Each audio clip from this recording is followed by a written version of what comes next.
जय श्री राम भक्तों स्वागत है आपका हमारा चैनल देववाणी में।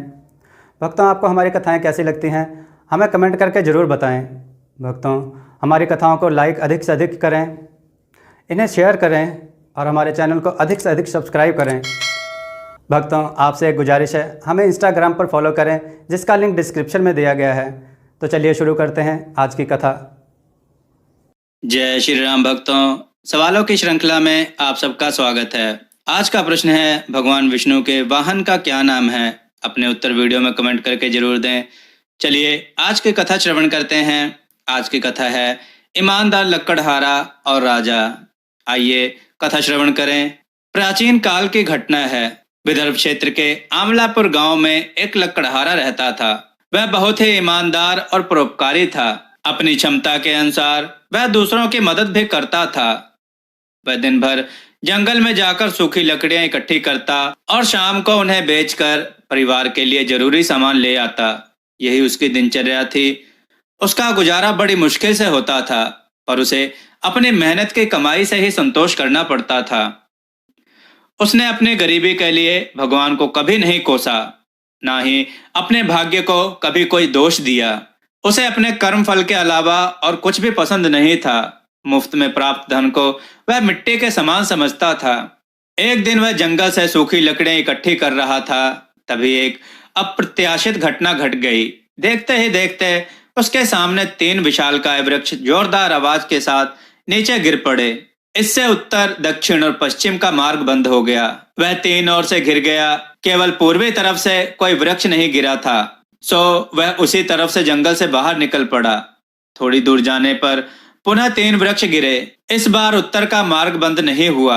वह उत्तर दिशा से जंगल पार करने लगा। वहां से कुछ दूर आगे गया तो उसे एक स्वर्ण कलश दिखाई दिया।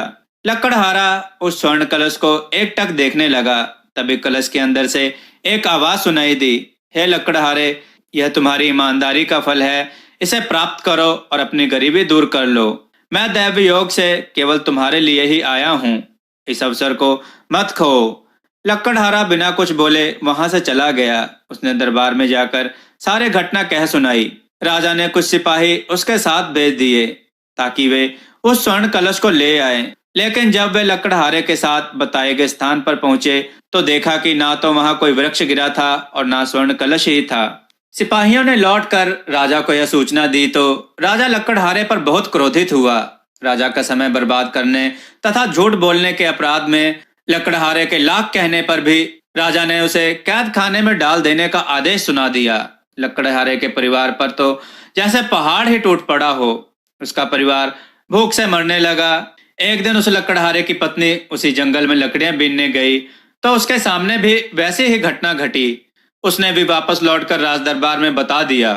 राजा ने पुनः सिपाही भेजकर तथ्य का पता लगवाया, लेकिन बात साबित ना हो सकी। तब उसकी पत्नी को भी राजाज्ञा से जेल में डलवा दिया गया। एक दिन राजा को वैसी ही घटना सपने में दिखाई दी। एक बार फिर से सिपाहियों को वहां भेजा गया, किंतु वह भी असत्य निकला। अब तो राजा को बार बार वही स्वप्न दिखाई देने लगा। तब उसने राज जोशी को बुलाकर उस स्वप्न का रहस्य पूछा। राज जोशी ने कहा, महाराज, पूर्व का राज्य हमारे राज्य के अधीन हो जाएगा, फिर उत्तर के राज्य पर भी विजय पाएंगे। कलश दिखने का मतलब है कि इससे राज्य को बहुत अधिक धन मिलेगा। राज जोशी ने राजा को अधूरी बात बताई। उसने वृक्ष गिरने का रहस्य नहीं बताया। राजा के बार बार पूछने पर भी वह मौन रहा। राजा विचलित हो गया। तब राजा के प्रधानमंत्री ने कहा, महाराज, क्षमा करना, राज जोशी जी जो नहीं बता पा रहे वह मैं बताता हूँ। लक्कड़हारे की बात सुनकर मैं राज जोशी के पास गया था। तब उन्होंने जो कुछ मुझसे कहा वह सुनाता हूँ। घटना का प्रयोजन आपके लिए ठीक नहीं है। अगर प्राण दान मिले तो वह सब सुनाता हूँ। मुझे कहने में थोड़ी झिझक महसूस हो रही है। राजा ने आज्ञा दे दी। तब प्रधानमंत्री ने आगे कहा, महाराज, 3 तरफ से वृक्ष गिरने का आशय है कि यह राज्य 3 तरफ से शत्रुओं से घिर जाएगा। कुछ दिन तक महारानी राज्य करेंगी, क्योंकि शत्रुओं से घिर जाने के कारण आपको बंदी बना लिया जाएगा। फिर महारानी भी बंदी बन जाएंगी। तब लक्कड़हारे को ही यहाँ की जनता राजा बना देगी। फिर वह अपने प्रताप से पहले पूर्व के राजा को जीतेगा और बाद में उत्तर के राजा को पराजित करेगा और यह राज्य वैभवशाली होगा। इसे अपार धन मिलेगा। यह है सच्चाई।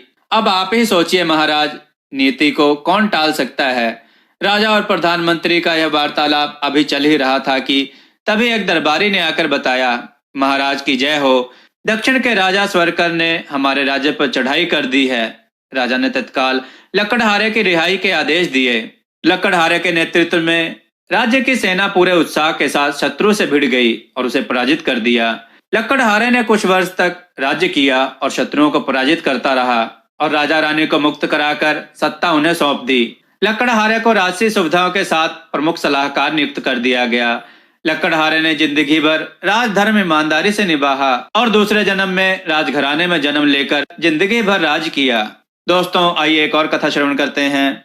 दोस्तों, ये कथा है इंसानियत। एक बार निहायत शरीफ सा दिखने वाला व्यक्ति था और वह एक होटल का मालिक था। होटल के व्यवसाय से उसे ठीक ठाक आमदनी हो जाती थी, जिससे उसका गुजारा चल जाता था। घर परिवार में उसका कोई नहीं था। माँ बाप चल बसे थे, भाई बहन कोई थे नहीं और विवाह उसने किया नहीं था। उसकी एक खासियत थी, अपने होटल में आने वाले हर विकलांग को वह मुफ्त में खाना खिलाता था। किसी विकलांग के आग्रह करने पर भी वह उनसे पैसे नहीं लेता था। कई वर्षों तक इसी तरह विकलांगों की सेवा कर उसने बहुत पुण्य कमाया था। विकलांगों के दिलों से उसके लिए दुआएं निकलती थी। उसकी एक और आदत थी, सुबह हर रोज वह चिड़ियाओं को दाना पानी देता था। उसके होटल के सामने तड़के दाना चुनने के लिए पक्षियों के झुंड इकट्ठे होते थे। उनके चहचहाहट से पूरा वातावरण गुंजायमान हो जाता था। ग्राहक आने तक वह दाना चुनते पक्षियों को एकटक निहारता रहता था। ऐसा करने से उसके मन को भारी शांति का अनुभव होता था। एक दिन एक सज्जन ने उससे पूछा, आप हर विकलांग को खाना मुफ्त में क्यों खिलाते हैं? इससे तो आपको काफी नुकसान उठाना पड़ता होगा। इस पर होटल के मालिक ने प्रश्नकर्ता से कहा, हर रोज दाना चुगती इन चिड़ियाओं को मैं देखता हूँ। कई बार मैंने देखा है कि किसी भी अपाहिज चिड़िया के आसपास का दाना अन्य चिड़ियाएं नहीं चुगती।